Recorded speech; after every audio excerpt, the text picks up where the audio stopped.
Welcome to Imroz Khan classes. आज हम discuss करेंगे इकोनॉमिक्स के 35 मोस्ट इम्पॉर्टेंट क्वेश्चंस जो किसी भी कम्पिटिटिव एग्ज़ाम्स में बहुत ज़्यादा इम्पॉर्टेंट है। Let's start with these questions. Economics most important questions for any competitive exams. The first question is NABARD का एस्टेब्लिशमेंट कब हुआ? First question is when was NABARD establish? The options are: first option is A, 26 December 1988. Second option is 10th May 1985. Third option is 12th July 1982. And the fourth one is 1st April 1975. Guess the year of establishment of NABARD. जल्दी जल्दी gas करिए, नाबार्ड का establishment कब हुआ होगा। चलिए देखते हैं इसका right answer. The right answer is 12 जुलाई 1982। नाबार्ड जो है किसी भी कॉम्पिटिटिव एग्ज़ाम में आता ही आता है और बहुत ही इम्पोर्टेंट क्वेश्चन है। ठीक है, चलिए देखते हैं second question. Which committee gives a recommendation for establishing NABARD? Again this is the most important question with respect to any competitive exam. Question पूछा गया है कि किस कमेटी ने रिकमेंडेशन दिया था नाबार्ड को एस्टेब्लिश करने का। देयर आर 4 कमेटीज़ जो ऑप्शंस में दी गई हैं। First is Tendulkar committee, second is Mahajan committee, third is B Sivaraman committee and the fourth is S P Talwar committee. Guess करिए कि नाबार्ड को बनाने का रिकमेंडेशन किस कमेटी ने दिया है। The right option is C, B Sivaraman committee ने रिकमेंडेशंस दिए थे नाबार्ड को एस्टेब्लिश करने के। ये क्वेश्चन हमेशा ध्यान रखिएगा, जो फर्स्ट क्वेश्चन हम लोग डिस्कस कर चुके हैं और सेकंड क्वेश्चन नाबार्ड से रिलेटेड है। ये मोस्ट इम्पॉर्टेंट क्वेश्चन है, ये इकोनॉमिक्स में आता ही आता है। चाहे हम टीजीटी पीजीटी इकोनॉमिक्स की बात करें या यूजीसी नेट इकोनॉमिक्स की बात करें, मैनेजमेंट की बात करें या कॉमर्स की बात करें। Third is which body makes 5 year plans for India? यानी कि इसमें से कौन सी बॉडी जो है इंडिया के लिए 5 ईयर प्लान्स बनाती है। ठीक है, ये भी मोस्ट इम्पॉर्टेंट क्वेश्चन है, ये हर कम्पिटिटिव एग्जाम में देखा गया है ये question. First option is NDC, national development council, second is planning commission, third is central statistical organisation and the fourth one is reserve bank of India. Guess करिए इसका answer क्या होगा। क्वेश्चन है कि 5 ईयर प्लान्स जो India में बनते हैं वो कौन बनाता है? एनडीसी बनाता है, प्लानिंग कमीशन बनाता है, या सेंट्रल स्टैटिस्टिकल ऑर्गेनाइजेशन बनाता है, या रिजर्व बैंक ऑफ इंडिया बनाता है। ठीक है, इसका आंसर हम देखते हैं। इंडिया के लिए 5 ईयर प्लान्स जो है वो नेशनल डेवलपमेंट काउंसिल बनाती है, ये हमेशा ध्यान रखिएगा। National development council is the right answer. Now fourth is who is known as the father of economics? Father of economics किसको कहा जाता है? सैमुअलसन को कहा जाता है, एडम स्मिथ को कहा जाता है, या third option is Alfred Marshall and the fourth one is Keynes, John Maynard Keynes. किसको कहा जाता है father of economics? The right answer is Adam Smith. Adam Smith is known as the father of economics. Now the fifth question is who introduced mathematics in economics? ये भी most important question है कि economics में mathematics का use किसने किया या किसने इंट्रोड्यूस किया कि इकोनॉमिक्स में मैथमेटिक्स का यूज़ किया जाए। ठीक है, first option is Alfred Marshall, second option is Paul Samuelson, third is Lionel Robbins, fourth option is John Maynard Keynes. Guess करिए इसका आंसर क्या होगा। Who introduce mathematics in economics? The right answer is Alfred Marshall. Alfred Marshall वो person है जिन्होंने introduce किया था mathematics in economics. Sixth question is name of the book written by Adam Smith. Again, this is the most important question with respect to any competitive exam. यानी कि Adam Smith की book का नाम जिसकी वजह से उनको फादर ऑफ इकोनॉमिक्स कहा जाता है। The options are, first option is principles of economics, second option is an inquiry into the nature and causes of the wealth of nations, third is macro economic theory and analysis, fourth option is capital in the 21st century. Guess करिए कि इसका answer क्या होगा। यानी कि book written by Adam Smith. Adam Smith की book का नाम है an inquiry into the nature and causes of the wealth of Nations, जो 1776 में आई थी ये बुक। देखते हैं इसका right answer. An inquiry into the nature and causes of the wealth of nation is the book written by Adam Smith. Now, seventh question is economics is the science of wealth. Who has given this statement? यानी कि economics जो है वो science है wealth की, ये statement किसने दिया है? Options are, first option is Friedman, B is David Ricardo, C is Paul Samuelson and the fourth one is Adam Smith. Economics की डेफिनेशन को बेसिकली हम 4 पार्ट में डिवाइड करते हैं। Wealth definition, welfare definition, scarcity definition and growth oriented definition. Fifth जो part है वो वांटलेसनेस definition का है, जो जे के मेहता ने दिया है। तो हम ये कह सकते हैं कि इकोनॉमिक्स की डेफिनेशन को 5 पार्ट्स में डिवाइड किया गया है। Wealth definition, welfare, scarcity, growth oriented and wantlessness. यहाँ पे पूछा गया है कि इकोनॉमिक्स की वेल्थ डेफिनेशंस किसने दी थी? तो वेल्थ डेफिनेशन दी थी एडम स्मिथ ने। एडम स्मिथ ने कहा था economics is the science of wealth. Now 8th question देखते हैं। Who is known as the father of modern economics? Father of modern economics किसको कहा गया है? Options are Friedrich Hayek, second option is John Maynard Keynes, third option is Adam Smith and the fourth option is Amartya Sen. इससे पहले जो question आया था वो था कि फादर ऑफ इकोनॉमिक्स किसको कहा गया है? फादर ऑफ इकोनॉमिक्स किसको कहा गया है? एडम स्मिथ को। और यहाँ पे पूछा गया है फादर ऑफ मॉडर्न इकोनॉमिक्स किसको कहा गया है? तो फादर ऑफ मॉडर्न इकोनॉमिक्स या फादर ऑफ इकोनॉमिक्स दोनों सेम ही है। ठीक है, option C is the right answer. Adam Smith ही फादर ऑफ मॉडर्न इकोनॉमिक्स है as well as father of economics also. Now 9th question is who has given the welfare definition of economics? ठीक है, जैसे मैंने आपको बताया कि economics की डेफिनेशंस को बेसिकली हम 5 पार्ट्स में डिवाइड करते हैं। Wealth, welfare, scarcity, growth oriented and wantlessness definition. तो ये पूछा गया है वेलफेयर डेफिनेशंस किसने दी हैं? ऑप्शंस हैं Friedmann, second option is David Ricardo, third option is Paul Samuelson and the fourth is Alfred martial. ठीक है, वेलफेयर डेफिनेशंस दी थी आपके एल्फ्रेड मार्शल ने। यह क्वेश्चन मोस्ट इम्पॉर्टेंट है, इसको बहुत ध्यान से देखिएगा। 10th is economics is the science which studies human behaviour as a relationship between ends and scarce means which have alternative uses.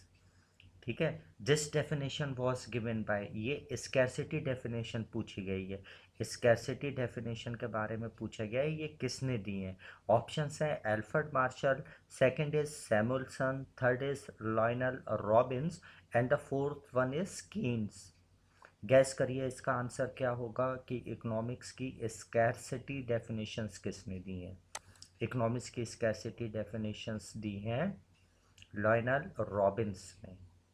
ठीक है, wealth definition was given by Adam Smith, welfare definition was Alfred Marshall and scarcity definition was given by Lionel Robins.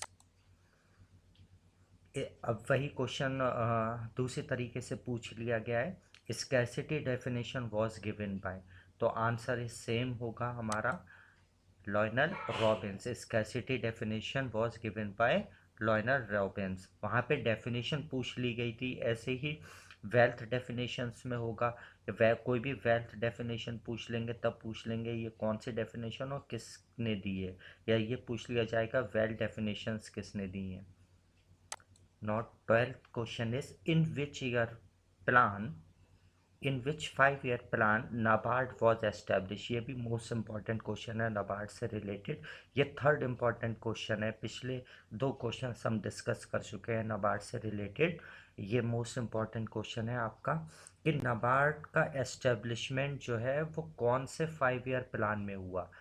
First option is 6th year 5 year plan में हुआ, या B 5th 5 year plan में establishment हुआ नाबार्ड का, या third option is third 5 year plan में NABARD establish हुई, या fourth is 7th 5 year plan में एस्टेब्लिश हुई। गैस करिए कि नाबार्ड का एस्टेब्लिशमेंट कब हुआ होगा। The right answer is 6th 5 year plan. NABARD का एस्टेब्लिशमेंट हुआ था 6th 5 ईयर प्लान में। 13th is human development report is published by. Human development report जो है वो कौन सी ऑर्गेनाइजेशन पब्लिश करती है। ये बात हमेशा ध्यान रखिएगा, ह्यूमन डेवलपमेंट रिपोर्ट जो है वो इंडिया पब्लिश नहीं करती है। तो इंडिया का कोई भी ऑर्गेनाइजेशन का अगर ऑप्शंस में नाम होगा तो उसको हम सेलेक्ट नहीं करेंगे। जैसे फर्स्ट ऑप्शन में दे रखा है सेंट्रल स्टैटिस्टिकल ऑर्गेनाइजेशन CSO, ये ऑर्गेनाइजेशन इंडिया की है, ठीक है, तो ये नहीं पब्लिश करेगी। B option United Nations development programme, इसको बाद में डिस्कस करेंगे। थर्ड देखिए मिनिस्ट्री ऑफ फाइनेंस, यानी कि गवर्नमेंट ऑफ इंडिया की अगर मिनिस्ट्री ऑफ फाइनेंस है तो वो भी नहीं करेगी। बी और डी ऑप्शंस यानी कि ये दोनों बाहर की ऑर्गेनाइजेशंस हैं, तो इसमें हम देखेंगे कि कौन सी पब्लिश करती होगी। और राइट आंसर है इसका B, United Nations development programme. Human development report जो है वो यूनाइटेड नेशंस डेवलपमेंट प्रोग्राम बनाता है। 14th is human development index is a statistic composite index of. ये मोस्ट इंपॉर्टेंट क्वेश्चन है, हर एग्जाम में आता ही आता है ये, कि ह्यूमन डेवलपमेंट इंडेक्स में कौन कौन से 3 मेजर्स हम लेते हैं, यानी कि किन चीज़ों को हम फाइंड आउट करते हैं जिसकी वजह से ह्यूमन डेवलपमेंट इंडेक्स मेज़र कर पाते हैं हम। क्या चीज़ें देखते हैं, 3 चीज़ें बेसिकली हम देखते हैं। लाइफ एक्सपेक्टेंसी देखते हैं, एजुकेशन देखते हैं, एंड पर कैपिटा इनकम देखते हैं। ठीक है, life expectancy, education and per capita income was calculated in human development index. Next question हम देखते हैं, human development index was developed by, again the most important question, human development index किसने बनाया था। तो options are Alfred Marshall, second is John Maynard Keynes, third is Mahbubul Haq, and the fourth one is Adam Smith. Guess करिए।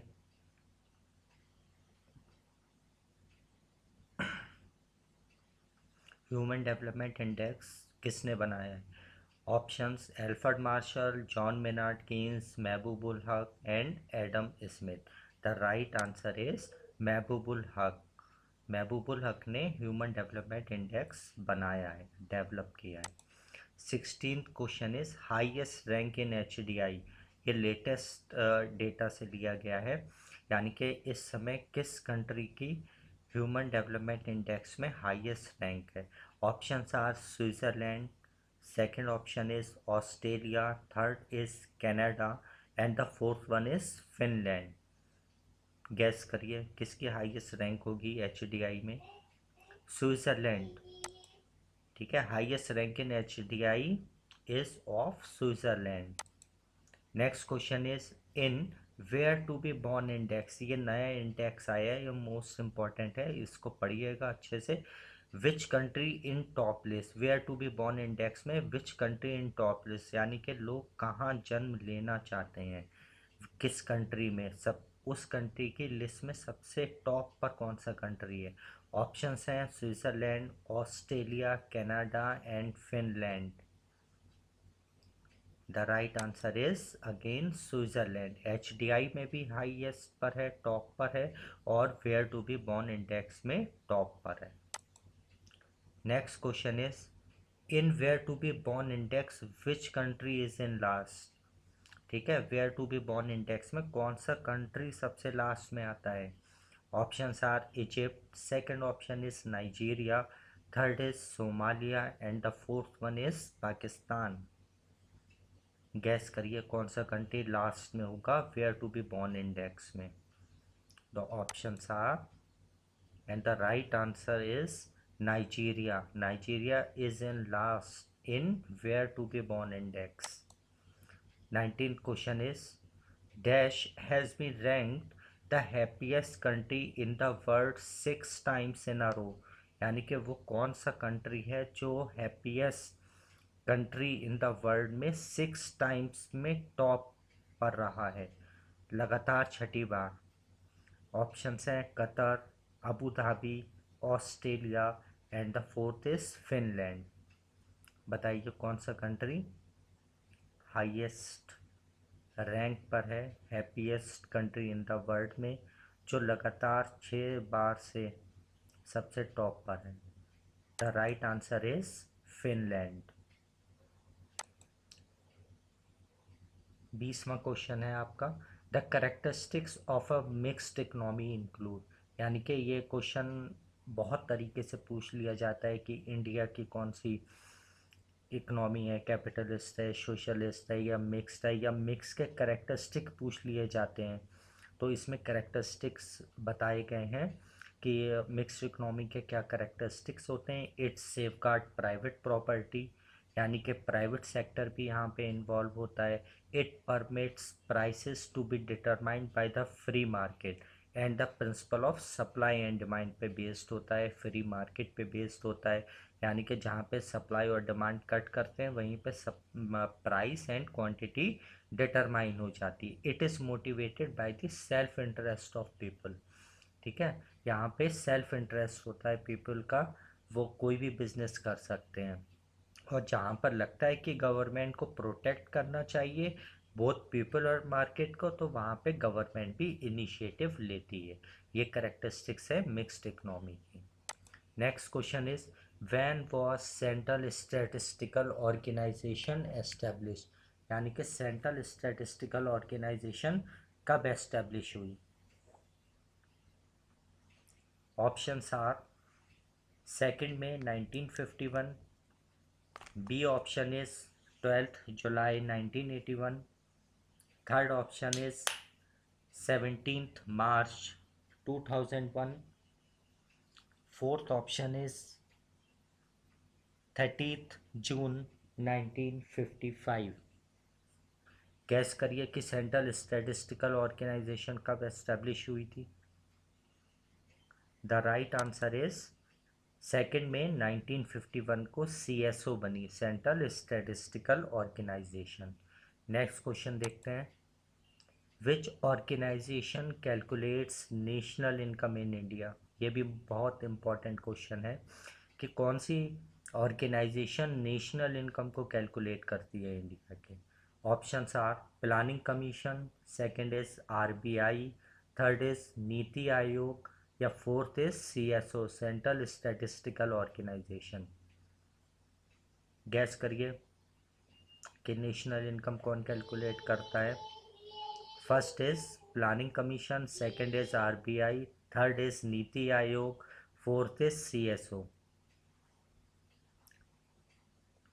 Right answer is CSO। CSO ही वह organisation है जो India में national income को कैलकुलेट करती है। Third is India's economy is, India की economy कौन सी है, कैपिटलिस्ट है, मिक्स्ड है या सोशलिस्ट है? Right answer is mixed economy. India's economy is mixed economy, जहाँ पे प्राइवेट एंटरप्राइजेस भी हैं और गवर्नमेंट ओन्ड एंटरप्राइजेस भी हैं। 24th question is name of India central bank. India की सेंट्रल बैंक का क्या नाम है? First is reserve bank of India, second is state bank of India, third is bank of Baroda, fourth option is Punjab national bank. Simple सा question है, India central bank is reserve bank of India. Name of the special division of RBI through which it prints and mints Indian currency note. ये most important question है, यानी कि वो कौन सी organisation है जो करेंसी नोट प्रिंट करती है। ठीक है, BRBNM, भारतीय रिजर्व बैंक नोट मुद्रण, भारतीय रिजर्व बैंक नोट मुद्रण। ये स्पेशल डिवीज़न है आरबीआई का जो रिलेटेड है, जिसका टास्क होता है करेंसी नोट को प्रिंट और मिंट करना। 26 question is four division of RBI where currency printing presses located. यानी कि आरबीआई के उन 4 डिविजन्स का आपको नाम बताना है जहाँ पे करेंसी प्रिंटिंग प्रेसेस लोकेटेड हैं। ये 4 डिविजन्स हैं। सबसे पहला डिवीज़न है नासिक जो महाराष्ट्र में है आपका, second is Dewas Madhya Pradesh, third is Mysore Karnataka में, और fourth is Salboni west Bengal में। 27th is present governor of RBI. First option is C Rangarajan, B Uday Kumar, third is Shaktikanta Das, fourth is Amartya Sen. Guess करिए प्रेजेंट गवर्नर कौन है आरबीआई का? रंगाराजन, उदय कुमार, शक्तिकांता दास या Amartya Sen? Right answer is Shaktikanta Das. Who coined the term micro and macroeconomics? ये most important question है, यानी कि किसने micro and macro economics term invent किया है। ठीक है, options are Alfred Marshall, John Robinson, third is Amartya Sen and fourth option is Ragnar Frisch. Guess करिए किसने कॉइन किया होगा term micro and macro economics? The right answer is Ragnar Frisch. Ragnar फ्रिश ने coin किया था term micro and macro economics. ये TGT PGT economics और UGC net management economics commerce के लिए मोस्ट इंपॉर्टेंट टॉपिक है। 29th question is founding father of macro economics. Again the most important question with respect to any competitive exam. Options are John Maynard Keynes, Alfred Marshall, third is Adam Smith, fourth is Robinson. कौन है founding father of macro economics? John Maynard Keynes, Alfred Marshall, Adam Smith, Robinson. तो founding father of macro economics हैं John Maynard Keynes. ठीक है, सबसे ज़्यादा काम इन्होंने मैक्रो इकोनॉमिक्स में ही किया है, इसलिए इनको founding father of macro economics माना जाता है, John Maynard Keynes. 30th question है dash is the subject matter of macro economics. इसमें से आपको ढूंढना है कि मैक्रो इकोनॉमिक्स में हम किस चीज़ की स्टडी करते हैं। ए इज़ ग्रोथ थ्योरी की स्टडी करते हैं, या second option is factor pricing की स्टडी करते हैं, या थर्ड इज़ मार्केट स्ट्रक्चर की स्टडी करते हैं, या फोर्थ इज़ इंडिविजुअल इनकम की स्टडी करते हैं। देखिए इंडिविजुअल इनकम तो नहीं होगा क्योंकि यहाँ पे हम मैक्रो इकोनॉमिक्स की बात कर रहे हैं, और individual income is related with micro economics. Gas करिए, 3 ऑप्शंस बचे आपके पास, ग्रोथ थ्योरी, फैक्टर प्राइसिंग या मार्केट स्ट्रक्चर। फैक्टर प्राइसिंग भी नहीं होगा। The right answer is growth theory. Subject matter of economics is growth theory. 31st question is factor pricing is a subject matter of macro economics. क्या factor pricing subject matter है macro economics का? Yes और no. तो अभी मैंने बताया था कि फैक्टर प्राइसिंग नहीं है मैक्रो इकोनॉमिक्स का पार्ट, ये किसका पार्ट है? माइक्रो इकोनॉमिक्स का। Now 32nd question is national income is subject matter of. National income, यहाँ पे इंडिविजुअल इनकम की बात नहीं हो रही है। Individual income is related with micro economics. अगर हम पूरे नेशन की इनकम की बात करते हैं तो वो किसका सब्जेक्ट मैटर है? मैक्रो इकोनॉमिक्स का, माइक्रो इकोनॉमिक्स का, मैनेजरियल इकोनॉमिक्स का, या बिजनेस इकोनॉमिक्स का? National income is subject matter of macro economics. Now, 33rd question is, which of the following is a part of the subject matter of macroeconomics? Again, most important question है, इसमें से कौन सा subject matter of macro economics है? Net national product, individual income, या aggregate profit of a firm, या fourth is market demand for a product. देखिए, individual income micro economics का पार्ट है। Aggregate profit of a firm, एक firm का aggregate profit हमें करना है तो अगेन वो इंडिविजुअल हो गई फर्म, तो वो माइक्रो इकोनॉमिक्स का पार्ट होगा। Market demand for a product, एक प्रोडक्ट की मार्केट डिमांड हमें ढूंढना है तो वो भी माइक्रो इकोनॉमिक्स का होगा। Option A is the right answer. Net national product is a part of the subject matter of macroeconomics. 34th is price theory is also known as। price theory को हम किस नाम से जानते हैं? और मैक्रो इकोनॉमिक्स का पार्ट है ये, या माइक्रो इकोनॉमिक्स का पार्ट है, या डेवलपमेंट इकोनॉमिक्स का पार्ट है, या पब्लिक इकोनॉमिक्स का पार्ट है? Price theory is also known as A. Macroeconomics, B.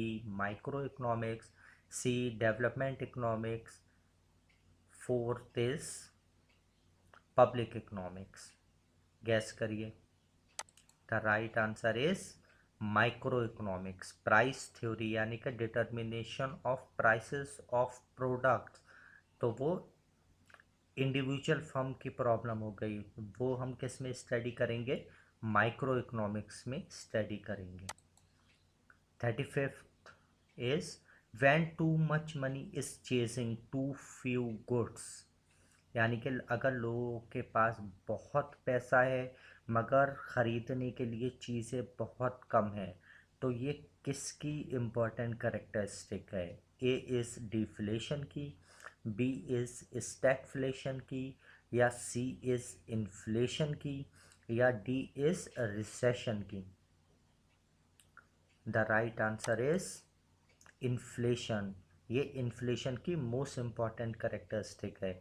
यानी कि too much money in the economy, अगर इकोनॉमी में बहुत ज़्यादा पैसा है लोगों के पास और ख़रीदने के लिए चीज़ें बहुत कम है तो वो इन्फ्लेशन होता है। Thank you for watching my channel. Please share and subscribe for such important questions. I hope कि ये क्वेश्चंस आपको अच्छे से समझ में आए होंगे और नेक्स्ट वीडियो में जल्दी ही आपके पास लाऊंगा जो आपको किसी भी कम्पिटिटिव एग्ज़ाम क्लियर करने में बहुत हेल्प करेगी। Thank you, have a nice day.